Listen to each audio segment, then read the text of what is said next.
We know there are a lot of folks who have little time, patience, or both for long videos. So this video is not for them.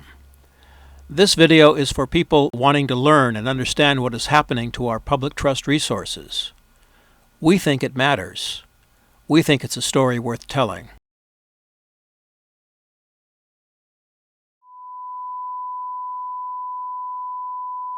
Hello.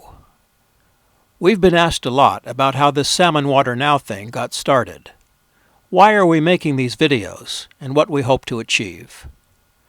Well, quite frankly, we started all this because we got pissed off, and we were only going to make one. More than 20 videos later, we're still pissed off.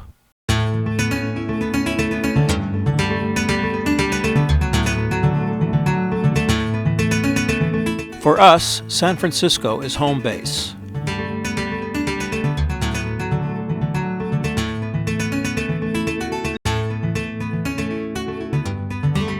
Salmon Water Now is a collaboration between commercial fishermen and media professionals.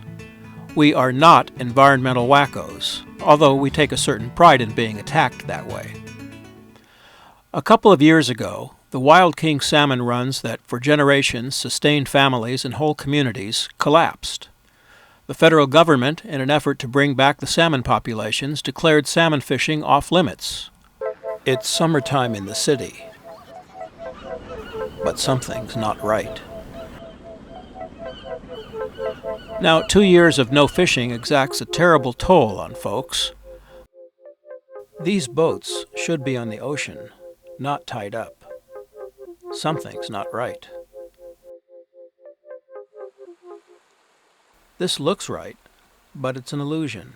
But respected fishery scientists were right to push for shutting down the fishery.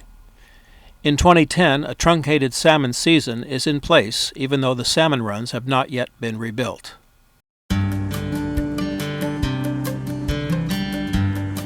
Like many urban dwellers, the founders of Salmon Water Now like to get away from the noise and rush of the city. For us, that means frequent trips to a getaway spot in the Sierra Mountains.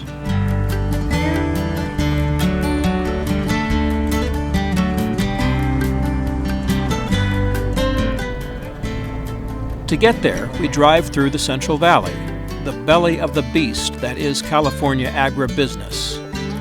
It's a trip we've been making several times a year for more than 30 years. So when we started seeing these signs along the freeway, we knew something was up. Something wasn't right. Signs along the freeway reminding us about the importance of water for agriculture are nothing new. These themes have been around for decades. But there was something new. By fall, some farmers might not have any trees left. The water is barely flowing, not only because of the drought, but also because of pumping restrictions recently put in place to protect endangered fish. Yeah, I don't really have a real affinity for the Delta smell. In 2009, we started seeing stories in newspapers and on TV about the terrible troubles that farmers were having, particularly on the west side of the San Joaquin Valley. Stories about water shortages. Water shortages deliberately created by government and the courts in order to protect a 2-inch minnow called the Delta smelt. This year, Joe received just 10% of the water he needs. Something has to be done or we won't last another year. We kept hearing about land being idled, farmers hurting.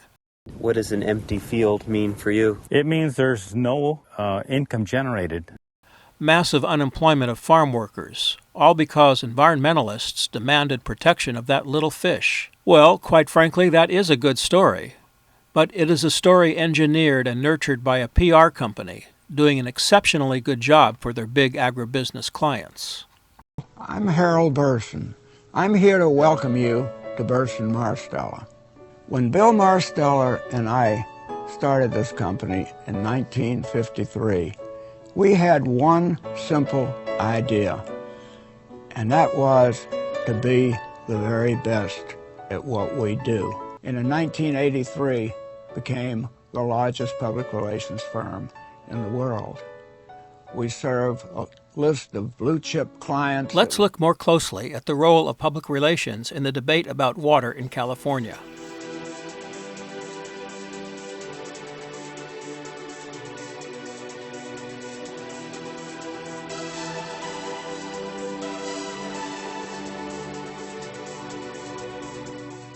Burson-Marsteller is the company corporate agriculture turned to create a massive campaign to turn on the pumps and deliver additional water to corporate growers in the western Central Valley. MSNBC talk show host Rachel Maddow has called Burson-Marsteller the PR firm from hell. We thought you might like to hear her take on the world's biggest PR firm. Who's Burson-Marsteller? Well, let me put it this way. When Blackwater killed those 17 Iraqi civilians in Baghdad, they called Burson-Marsteller. When there was a nuclear meltdown at 3 Mile Island, Babcock and Wilcox, who built that plant, called Burson-Marsteller. The Bhopal chemical disaster that killed thousands of people in India, Union Carbide called Burson-Marsteller. Romanian dictator Nicolae Ceausescu, Burson-Marsteller. The government of Saudi Arabia, 3 days after 9/11, Burson-Marsteller. The military junta that overthrew the government of Argentina in 1976, the generals dialed Burson-Marsteller. The government of Indonesia, accused of genocide in East Timor, Burson-Marsteller. The government of Nigeria, accused of genocide in Biafra, Burson-Marsteller. Philip Morris, Burson-Marsteller. Silicone breast implants, Burson-Marsteller. The government of Colombia, trying to make all those dead union organizers not get in the way of a new trade deal, they called Burson-Marsteller. Do you remember aqua dots? Little toy beads coated with something that turned into the date rape drug when kids put the beads in their mouths and all those kids ended up in comas? Yeah, even the date rape drug aqua dots people called Burson-Marsteller. When evil needs public relations, evil has Burson-Marsteller on speed dial.